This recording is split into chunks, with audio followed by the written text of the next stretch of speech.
नमस्कार। Breaking news में बड़ी खबर आपको बता दें कि शंकराचार्य मामले में अब उनके शिष्यों का बयान सामने आया है, जिसमें वो कह रहे हैं कि अविमुक्तेश्वरानंद को जान का खतरा है। जी हां, वो ये कह रहे हैं कि उनकी जान को खतरा है, जिसके बाद उनके शिविर में कम से कम 10 सीसीटीवी कैमरों को लगाया गया है और उनकी सुरक्षा व्यवस्था को और ज्यादा पुख्ता कर दिया गया है। तो इस मामले में और क्या कुछ अपडेट है, इस पर ज्यादा जानकारी के साथ मेरे साथ मौजूद है कैपिटल टीवी के एग्जीक्यूटिव एडिटर राजीव सिंह जी। तो सर, अब उनकी सुरक्षा को फिर से बढ़ा दिया गया है, उनके शिष्यों का बयान आया, तो क्या है ये पूरा मामला?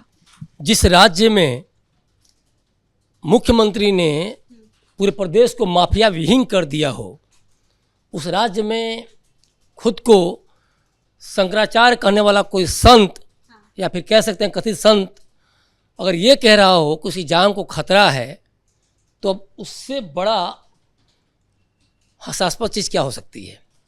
सोचिए, ये लगभग 6 दिन से अविमुक्तेश्वरानंद ने जो एक तरह से बखेड़ा खड़ा किया हुआ है, ये लगभग 6 दिन से चल रहा है। और हाल फिलहाल में जो जिस तरह चीज़ें आई हैं, उसको देख के नहीं लगता कि ये बखेड़ा शांत होने वाला है, क्योंकि अखिलेश यादव ने चुटकी भी ली है, कह लीजिए, या उकसाने की एक तरह से बातें कही हैं और साफ साफ बोला है कि ये बहुत अच्छी बात है कि अविमुक्तेश्वरानंद डटे हुए हैं। अब देखिए, ये ढाल बन चुके हैं।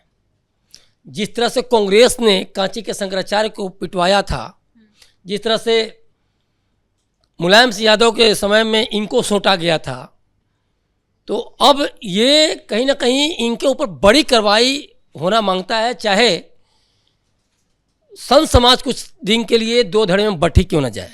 क्योंकि देखिए, इससे पूरा का पूरा सनातनियों के बीच में, सनातन परंपरा के बीच में गलत मैसेज जा रहा है। गलती कहाँ से शुरू हुई ये सबको पता है, और जो बटुक हैं, जो उनके शिष्य थे, उन्होंने क्या किया ये भी सबने देखा है। कैसे वो आगे बढ़ने को रथों का इशारा कर रहे हैं ये भी सभी ने देखा है। अब इसके बीच अब ये बात आ रही है कि पुलिस को थोड़ा सा संयम बरतना चाहिए था। देखिए, जहाँ करोड़ों लोगों की जान आफत में पड़ी हो, भगदड़ कभी मच सकती हो, कुंभ महाकुंभ में अक्सर ये होता आया है कि कुछ न कुछ, चूँकि इतनी भीड़ को मैनेज करना इतना आसान नहीं होता है, तो कुछ न कुछ, पिछली बार भी देखा गया साफ साफ कि कुछ लोगों की मौत हो गई थी भगदड़ में। तो पुलिस की जान हमेशा अटकी होती है, क्योंकि पुलिस को व्यवस्था दुरुस्त रखना होता है, और उसमें ऐसे लोग, अविमुक्तेश्वरा जैसे लोग जाकर कुछ बवाल कर दें या करवा दें तो इसके इनकी कुछ नहीं जाएगी, सवाल पुलिस के ऊपर उठेगा। क्योंकि इनकी तो भाषा लगातार आप देख ही रही हैं कि आचार्य रामभद्राचार्य, जो इतने महान आचार्य हैं, 22 भाषाओं के ज्ञाता हैं, 300 से अधिक पुस्तकें उन्होंने रचित की हैं, रचयिता हैं, उनको वो विकलांग बोल रहे हैं, विकलाहा बोल रहे हैं। तो समझ में नहीं आता कि सनातन परंपरा कब से किसी को संत बनने और न बनने में विकलांगता को क्वालिफिकेशन के तौर पे दर्ज कर लिया है, कब से ऐसा होने लगा है। फ्रेंच कट दाढ़ी लोग रख रहे हैं और अपने आप को शंकराचार्य की उपाधि से विभूषित कर रहे हैं। यहाँ तो सनातन परंपरा ने कभी रोक नहीं लगाई। आप आरोप लग रहा है कि अविमुक्तेश्वरानंद वैनिटी वैन में चलते हैं, 2 करोड़ 3 करोड़ का वैनिटी वैन है, तो यहाँ तो संत परंपरा को कोई कुठाराघात नहीं होता है।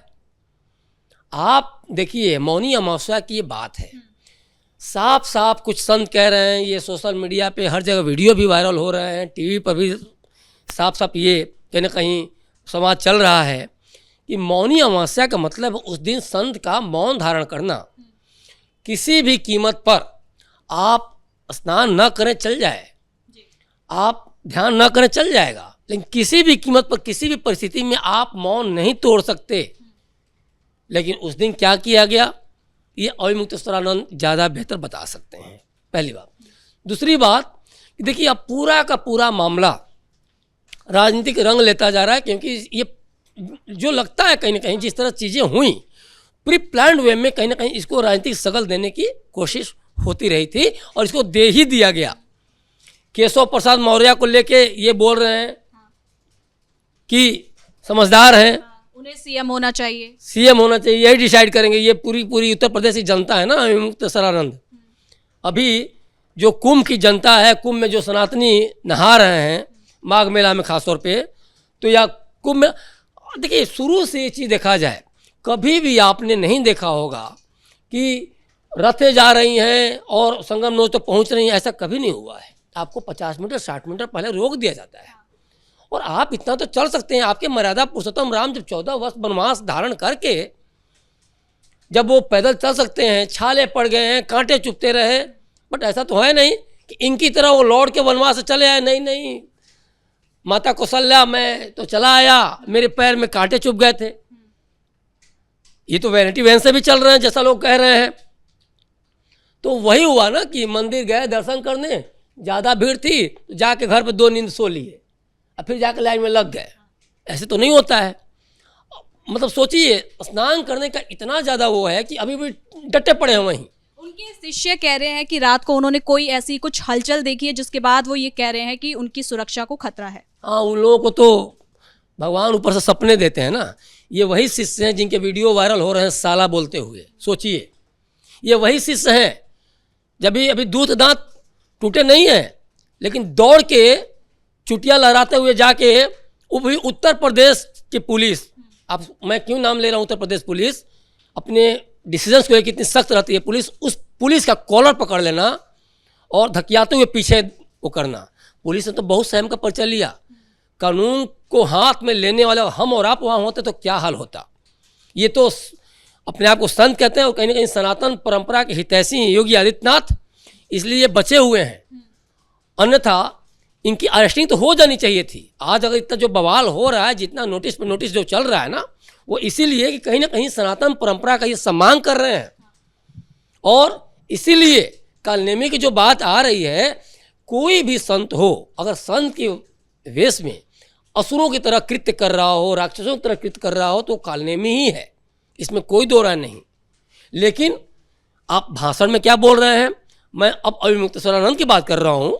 भाषण में क्या बोल रहे हैं, किसी की माँ को बताइए, सिटिंग सीएम योगी आदित्यनाथ की माँ को गाली देना, आप समझिए हुमायूं की औलाद बता देना, औरंगजेब कह देना, धारा 370 की वापसी की वकालत करना, राम मंदिर को लेके बिफर जाना। मतलब आप क्या कर रहे हैं। काशी कॉरिडोर को लेके आप कभी बोलते हैं, आपके जो गुरु महाराज हैं, बस इतना ही तो पूछा था पत्रकार ने कि नरेंद्र मोदी अगर प्रधानमंत्री होते, बस इतना ही पूछा और बीच में उन्होंने एक चटा मार दिया। ये वीडियो सब वायरल हो रहे हैं, हालांकि कैपिटल टीवी इन वीडियोस की पुष्टि नहीं करता, लेकिन जो वीडियो वायरल हो रहे हैं उस पर, उसके आधार पर हम ये बात कह रहे हैं। एक बार से पूछा गया था अविमुक्तेश्वरानंद से कि योगी आदित्यनाथ, तो डट योगी मत बोलना। ये बयान क्या बता रहे हैं। सर, आपने इस बीच कालनेमी का जिक्र किया, लेकिन विपक्ष को इससे बड़ी परेशानी हो रही है। देखिए, तो योगी आदित्यनाथ ने साफ कह दिया, कोई भी ऐसे लोग जो संत का चोला पहनकर हनुमान जैसे सत्कर्म करने वाले लोगों के उसमें बाधा बनते हैं, तो वो कालनेमी ही है। तो विपक्ष में भी तो एक से एक बढ़ के कालनेमी है, जो कि जिनको दिक्कत है राम मंदिर में जाने से, काशी विश्वनाथ के मंदिर में जाने से दिक्कत है। और अब तो चुनाव आएगा ना, तो ये देखिए चुनावी हिंदू बन के नाचेंगे। अब ये महादेव की, अब ममता बनर्जी कैसे कर रही, महादेव की जाप करने स्टार्ट कर दी हैं। तो ये कालनेमी हर जगह है, वो चाहे जनता के बीच हो, चाहे राजनीति के बीच हो, चाहे कुछ साधु संत के वेश में हो। और सिंपल सी बात है, अतीक अहमद के फेवर में बोलना कि नहीं उसकी हत्या को लेके, आप तमाम तरह के जो भी इनके 5-6 साल के, खास तौर पे आप देखें, ज़्यादा तो हम लोग नहीं खोज पाए, लेकिन 5-6 साल के इनकी स्पीचेस को देखें तो इनके स्पीचेस क्या रहे हैं, क्या ही बोलते रहे हैं और इनको कितना मज़ा आता है। लेकिन सर, इनके मामले को अखिलेश यादव बहुत उस पर वो चुटकी ले रहे हैं, उसे भुनाने की कोशिश कर रहे हैं। असल में अखिलेश यादव तो हर जगह से उनकी मिट्टी पलीद हो रही है। सपा का हाल तो क्या है देख ही रही है। सपा का नाम तो सीधे से आ रहा है कि जितने भी उत्तर प्रदेश में अपराधी हैं उनके सबके सब संबंध सपाइयों से हैं, अखिलेश यादव से हैं। साफ साफ योगी आदित्यनाथ का कोडिन कप सिरप बताइए, जो नशे की बात है उसमें सीधे सीधे सपाइयों के हाथ किया होने की बात आ रही है, आरोप लग रहे हैं। संभल हिंसा हो रहा है तो सपाइयों के हाथ के वो आ रहे हैं। बरेली हिंसा में सपाइयों का, आखिर सपाइयों ने ठेका किस चीज़ का ले रखा है। और अब तो एक तरह संत परंपरा को, संत समाज को तोड़ने की जो कवायद कर रहे हैं अखिलेश यादव, ये हर सनातनी समझता है कि रोटी किस तरह सेंकी जा रही है और जिस तरह से ये उकसा रहे हैं और मुक्तेश्वरानंद को, तो उनको लगता है कि मैं स्वयंभू हूँ। लेकिन आने वाले दिनों में न सिर्फ माघ मेला में ये बैन हो सकते हैं, बल्कि इनकी पद प्रतिष्ठा, पदवी, जमीन जायदाद, सब कुछ जो भी है ना आश्रम वगैरह सब कुछ छीन सकता है। क्योंकि साफ साफ आरोप लग रहा है कि जो उपाधि, जो तमगा आपको दिया ही नहीं गया, उसका बेजा इस्तेमाल करके आप कहीं ना कहीं संत परंपरा को कुठाराघात पहुंचा रहे हैं, संत परंपरा को ठेस पहुंचा रहे हैं। और अब नया सीसीटीवी, जो 12 सीसीटीवी लगाने की बात आई, 14 सीसीटीवी लगाने की बात आ रही है, उसमें अब नया चीज़ आ जा रहा है, भाई इनके जान को खतरा है। मैं वही कह रहा हूँ कि माफिया विहीन उत्तर प्रदेश में जहाँ अतीक अहमद और मुख्तार अंसारी जैसे मार दिए गए, जिनकी आप वकालत करते थे, आपको उनसे तो खतरा नहीं था। आप वकालत करना यही तो बता रहा है कि आपको उनसे खतरा नहीं था। और जब उनको मार दिया गया, उनकी हत्या हो गई या जिस तरह से भी उनको ख़त्म कर दिया गया, तो अब आपको खतरा नज़र आ रहा है। आप संत हो के अगर अपने आप को संत मानते हैं, सच्चा संत मानते हैं, तो इस तरह से गंदी राजनीति या गंदा कांड करना जितना जल्दी बंद कर देंगे, उतना ही ज़्यादा एक तरह से संत शिरोमणि समाज के लिए आप सिरधारे होंगे, लोग नज़रों में बैठा कर रखेंगे। अन्यथा आप खुद तो डूबेंगे ही, दूसरे को भी डुबाएंगे। पूरे संत परंपरा को कहीं ना कहीं आप देखा जाए तो सवालों घेरे में लाकर खड़ा कर देंगे। बहुत बहुत धन्यवाद सर इन तमाम जानकारी के लिए। तो कुल मिलाकर शंकराचार्य का मामला लगातार विवाद पकड़ता जा रहा है। अब उनके शिष्यों ने कहा है कि उनकी सुरक्षा को खतरा है। रात को उन्होंने ऐसी हलचल देखी है जिसके बाद उन्हें लग रहा है कि उनकी जान को खतरा है। इसके बाद सुरक्षा व्यवस्था को वो लोग पुख्ता करने की कोशिश कर रहे हैं। ब्रेकिंग न्यूज में इतना ही। कैमरा पर्सन कुणाल के साथ मैं सृष्टि शाह।